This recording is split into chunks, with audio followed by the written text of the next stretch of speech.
Welcome. I'm Heather Martinson. I'm going to be talking to you today about project-based learning at home. I know nobody's on when I just first turned on the thing, but I would rather have a video that starts talking from the beginning through the end so people who watch later don't have to wait or figure out where this actual start is. So I'm going to go ahead and jump right in. First of all, most people, I think, especially homeschoolers who are um, looking into various ways of learning. Most of you probably already at least heard the term project-based learning. But just a little bit about what project-based learning is instead of doing worksheets and textbooks, you do projects, and you can actually do all of your schoolwork through the means of projects. You can integrate math and writing and sciences and social studies all into projects, and it's a very enjoyable way to learn, and it's really a deeper learning experience for the students, making it more memorable and exciting for them. It becomes something that they enjoy doing, and something that they're going to remember for a lot longer. Plus, it's something that when they're done, they have something to show off. When family comes over to visit, they're like, "Oh, look what I made!" And everyone's like, "Yay, you did a great job!" And so it's very affirming to the children that they've done something great. So that's why I want to encourage you guys to do project-based learning. And just so you know, in the schools, more and more schools are trying to do project-based learning, which is great. One of the really nice elements about project-based learning is it usually works in groups. So it's small groups of kids that are working together to solve or create something. If you're doing it at home, it can become a family project. Oh, but what I did with my kids when we were young, and this is before I ever heard the term project-based learning, but this was back in the 90s, my kids did projects, and it's this format that I'm about to show you, but it was individual projects. Each one of them had their own little project that they'd work on, and of course I'd help them along the way to make sure they progressed and completed their projects. But it was a lot of fun, and I still remember several of those projects that they did, and this was so many years ago by now, but it was so much fun working on these projects.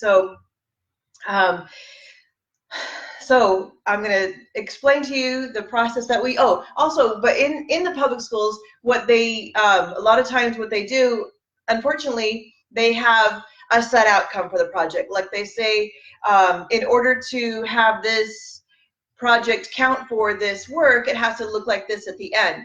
And I'm telling you right now, that's not what we're doing. I don't think that it's appropriate for every child to have the same outcome. But that what your child is going to do is going to be different from what another child is going to do, even if they're on the same topic. But we don't want, that's one reason we homeschool, right? We don't want all of our children to be like all the other children. So we're not going to have a set outcome. We're not going to say, okay, kids, this is what we're doing, and this is what it's going to look like when we're done. What we do with a more what's the word I'm looking for? I wish I had it. Anyway, the authentic, that's the word I'm looking for. More authentic learning includes individuality, that the child themselves seek out the information, and then the information that's interesting to them is what they put in the project. So that's what we're going to go over. Okay, so here's the 4 steps. I don't know how well you can read it, but research, written report, oral report, and display is the 4 elements, actually, of the project. And actually, before you start any of this, you're going to help your child choose what the topic of your project is going to be. The world is so vast and huge. I usually try to narrow it down to something, a few choices, because it's way easier for them to make a choice when it's a narrower playing field. So for example, right now at Celebration Education, we're studying Alice in Wonderland, and we have a group of children who decided that they're going to do a report on animals, and that's still very broad. So if you're working with your child, you probably want to have them choose a particular animal and then go from there. Maybe even like not just a rabbit, but maybe the Arctic hare instead of just a rabbit, because then with the Arctic hare you have more specific things, information that you can get. Instead of rabbits eat grass, you can say Arctic hare eats, I don't know what they eat, but it's whatever's in the Arctic. So so help them narrow it down so that the information is not so broad that they're giving. And actually, it's more interesting as well that the trivia that the children enjoy finding is what we want to put in the report. So so help them make it. Shouldn't be too broad. I've had some experience with children in the past who have enjoyed, well, I try to talk to them about what project they'd like to do, and this was a few years ago when Minecraft was even bigger, and like all kids, that's all they could think about was Minecraft. So several times I had groups of kids say they want to do a report on Minecraft, and I'm just like, you could, but that's not a great topic, you know, to go researching and finding a lot of great information about and find some real enjoyment about. So this, for example, on my website, I'll share the link in a bit.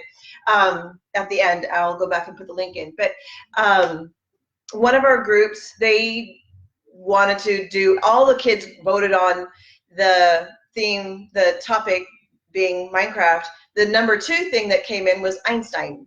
So what we ended up doing, I said, okay, this is what we're going to do, because I just kind of helped them decide that we would do a report on Einstein, but that we would use Minecraft for the project display.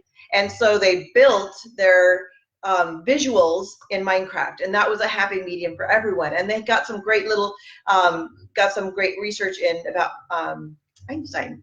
So after you help them choose a topic that you think would be dynamic enough and interesting enough for your child, then you're going to you go straight into the research phase. And now in the research phase, you're going to be collecting information. There are many places. It's not just Googling. To make the project really come alive and become exciting and even more memorable for your child, be sure that you're not limiting yourself to just the library or just the internet. You can also interview people, like go on field trips and interview people there. Have family discussions, do activities, experiments. Love it, right? Kids love experiments. Let's say, or even surveys where you walk down the street and ask people questions and see their opinions on the topic, or however that works. So so the more variety that you pull into the research, the more interesting it is for the children, and again, the more memorable it will be for them to remember the things that they're studying. So and as you're learning these things, as you're gathering information, you don't need to like have any formal type of process where all the information is put into. It could be anything. It could be a link to a website. It could be something cut and pasted into a journal. It could be just something torn out of a magazine. It's just any way that you want to gather the information. It could be just a mess, and that's fine. The important thing is you're exposing yourself to a lot of information. And before you move on to the written report part. And actually, I should say that before you start working on the written report, you probably want to choose what your display is going to be. I'll talk more about the display in a bit, but the display it might take a long time to do. Oh, speaking of length of time, backing up just a little bit, it's good to know how long I usually take to do one of these projects, because they are a bigger and more all-inclusive experience.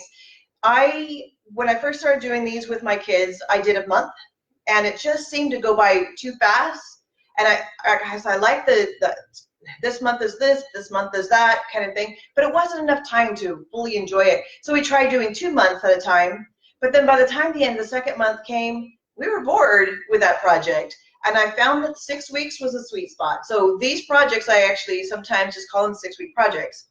So it's long enough to keep their interest, but not too long to get boring, and it's long enough to fully experience the thing and not feel like you're cutting it short. That's my recommendation, but you can do it however you like. Okay, so So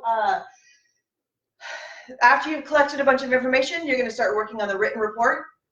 The way I've always done it with my kids, and I encourage families to do, is to start with mind map, where, and many of you are probably familiar with a mind map. Let's say we're doing a report on elephants. You put the elephants, you put the report topic in the middle, and from there you're going to put several key points, such as where it lives, what it eats, physical characteristics, what else? How people use elephants, and of course from there you can go off to sidebar of like whether people should actually be using elephants or not. You know, there are circuses, and there's working elephants in other countries. They use them like we do horses. But you get the idea. And what I usually do with my kids is I will ask them what they remember first. And those are the most important things that we want to make sure get into the report, so that I just start dropping them in, and then I actually have my child help me put things together where they need to go. Like someone, I don't know, but what if elephants have blue eyes? And so that would become a physical characteristic that we put under physical. And so as they're throwing all these interesting tidbits at you that they remember and that they enjoy, you can together work to make it an organized thing. And then from there, you turn it into your outline for your written report. So for example, you want to choose what order it's going to go in, and I like to use the outline numbering system. So for example, I would probably, this is number 1, this is number 2, this is number 3, this is number 4, and then beyond that, of course, you go below there to A and B. If you're familiar with how outlines go, it's the Roman numerals, the capital letters, the regular numbers, and then the lowercase numbers, etc. So then from here, to make our outline, we have Roman numeral 1 is where the elephant lives. Roman number 2 is what it eats. And of course, there's going to be below that more things that go under that. But you get the idea. You take the mind map and turn it into the outline for your written report. And now, depending on the age of your child, either you're going to be writing this prompted by them, or as they get older, you're going to have them start writing some of it themselves as they're comfortable with it. I would encourage you not to force them and say, okay, now this is what you have to do. I'm going to sit here until you get it done, because we want to keep the project fun and interesting for them. So if that means you're writing the whole thing, that's okay. The way I look at it is that you are modeling for them. It's not a cop-out. Because they're not ready, or it's not interesting enough, or it's just not happening right now. The subject of the project is what's more important. Okay, but then of course from the outline, you're going to go ahead and write up a rough draft, you and or the children together. From the rough draft, of course, especially if the child writes the rough draft, the two of you together can go through the rough draft and find any errors or make any changes that you want to make before making a final draft. If you like, you can print out the final draft or write it neatly and put it in a nice binder. So it's something that you can show off. It's something that they can be proud of and excited about. So that can, as you can see, you don't have to, obviously, you're not going to do all of this all in one day. You might do this one day. Rough draft can take a couple days, depends on the length of it. When my children were young, it would be sometimes just a paragraph or two for their entire report. And we could write the rough draft and the final draft in the same day. But as they got older, it was longer, and it didn't need to be done so quickly. We could take more time to work on it and develop it and make it complete. Actually complete in the child's mind. Again, we're not telling them what the outcome is going to be, but we want to make sure that it is enough for the child, that they feel satisfied at the result, that it's something that they can be like, yes, I did this, okay? If it's something too wimpy and too small, they're not going to care, and then it's not so meaningful to them. So we want to make sure there's enough challenge, but not too much. It's a kind of a balance you walk with your kids. I know you know that how that goes, right? Because you're a parent. So all right. So after the written report, you're going to have them prepare for and give an oral report. Now, the oral report, it can be just them reading their written report, or if they want, they can take the outline and they can give their oral report just from their outline, which is a little better because they are using more from memory. Then also, if you wanted to, or if they wanted to, they can recite report from memory. Another thing they can do is just plain do a demonstration. One time my daughter did a report on basketball because it was a big deal with all her friends at the time. So she wanted to do a report on basketball. So her oral report, so to speak, she actually took us to the local school basketball court, and she gave a very short report that she spoke, but then she had us all learn basketball. She taught us some different things, and we celebrated the accomplishment with some Gatorade. It was a lot of fun. We were just talking about it the other day, and we were just enjoying the memory of the report that she did on basketball. So it doesn't have to be a set format, but again, it's the child expressing what they know and what they remember from the entire experience. So now the last thing is a display. The display does not, I don't mean a trifold board. While the trifold board is okay, I think it's limiting. So there's a lot of different things you can do instead of a trifold board. I have a list. I'm just going to mention a few. You could do some paper mache. You can do some quilting. You can do a diorama. You can do a dramatization, which means instead of maybe even giving the oral report, you've written a drama that you yourself and maybe some friends are going to put together and present for both your oral report and your presentation. You can make a map. You can make a mobile. You can make a mural. So you can do not paper mache, I was going to say origami.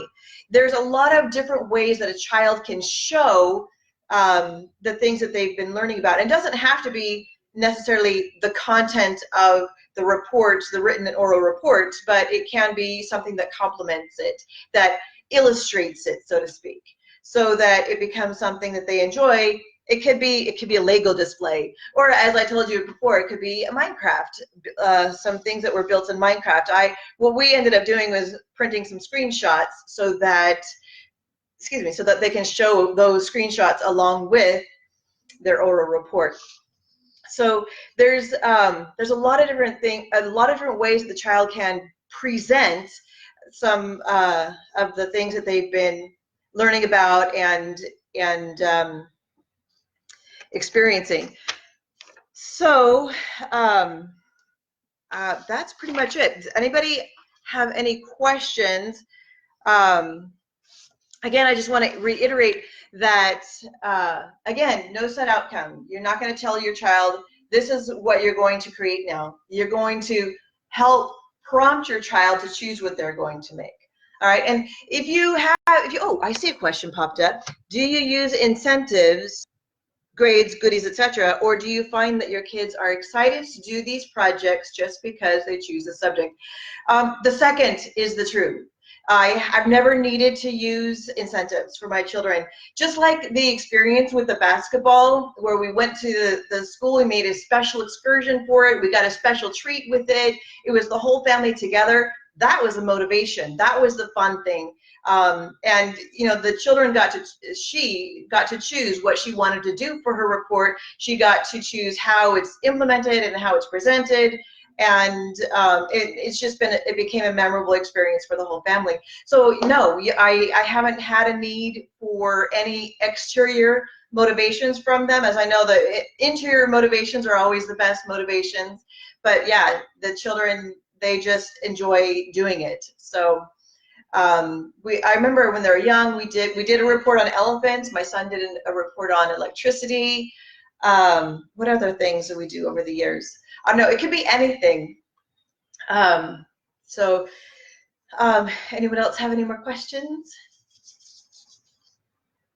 All right, well, you're welcome to go ahead and continue to post them even if you watch this video later, and I will be monitoring and I'll answer the questions in the chat. And soon I'll be posting a link to basically the blog post that I just went over, and that includes links to a little project booklet that I've made. This was from our Harry Potter year, so it has a little bit of a Harry Potter flair to it, but the format is the same no matter what year we do it. What was the other thing? I don't remember. Anyway, yeah, just let me know if you have any questions, and I look forward to that. And thanks for joining us today. I'll see you later. Bye.